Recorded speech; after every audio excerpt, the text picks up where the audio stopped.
ఈ వీడియోలో వచ్చేసి మనం ఎక్స్పల్స్ 210 ఇన్స్ట్రుమెంట్ కన్సోల్ గురించి అయితే డీటెయిల్గా అయితే మాట్లాడుకుందాం. ప్రతి బండిలో ఉన్నట్టే దీనికి కూడా ఫ్యూల్ ఇండికేటర్ ఉంటుంది. ఇంకా దీనిలో ఇంజన్ ఎంత వేడెక్కిందో చెప్పుద్ది. గేర్ పొజిషన్ ఇండికేటర్ ఉంది. ఇంకా ఆర్‌పిఎం మీటర్ ఉంది. మెయిన్‌గా వచ్చేసి దీనిలో టీఎఫ్టీ స్క్రీన్ అయితే ఉంటది. దీనికి వచ్చేసి మనకి మ్యాట్ ఫినిషింగ్ అయితే ఇస్తారనమాట. సో, డే లైట్ విజిబిలిటీ కూడా చాలా బావుంటది. ఇలా ఈ బటన్స్‌తో అయితే మనము ఈ డిస్‌ప్లేనైతే యాక్సెస్ చేయొచ్చు. ఇంకా ఈ డిస్‌ప్లే యూజ్ చేసి మనం ఏమేం చేయొచ్చో చూద్దాం రండి. ఫస్ట్ వచ్చేసి ఈ బైక్‌లో చూసుకుంటే మనకి ట్రిప్ 1 ఉంటది. ట్రిప్ 2 ఉంటది. ఇంకా ఏబిఎస్ మోడ్ అయితే ఉంటది. దీనిలో 3 మోడ్స్ అయితే ఉంటాయి.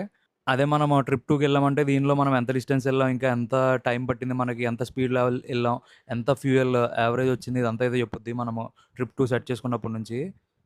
ఇంకా దీనిలో నెక్స్ట్‌గా వచ్చేసి మనం డిస్‌ప్లే గురించెళ్తే డిస్‌ప్లేలో వచ్చేసి మనకి ఆటోలో అయితే పెట్టుకోవాలి.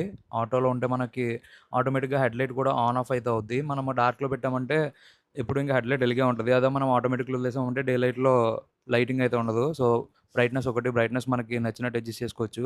ఇంకా ఇవేంటంటే దీనిలో మనము కింద టాగిల్ చేసుకోవడానికనమాట. సో, మనకి స్క్రీన్ బయట వెడ్జెట్స్ అవి. సో, ఇక్కడ టైమ్ సెట్ చేసుకోవడానికి. ఇంకా డిస్‌ప్లే నుంచి బయటకొచ్చేసి మనం కనెక్టివిటీ ఆప్షన్‌కెళ్ళామంటే ఇందులో బ్లూటూత్ ఆప్షన్ కూడా ఉంటది. ఇది మనకి యూజ్ చేయాలంటే మన ఫోన్‌లో హీరో యాప్ అయితే ఇన్‌స్టాల్ చేసుకోవాలి. సో, ఆ వీడియో నేను ఫర్దర్‌గా నెక్స్ట్ దాంట్లో అయితే చేస్తాను. నెక్స్ట్ షార్ట్‌లో. అది ఎలా కనెక్ట్ చేయాలి ఏంటి ఇదంతా అయితే. That's all for the video. Thank you for watching. See you in next video. Bye bye now.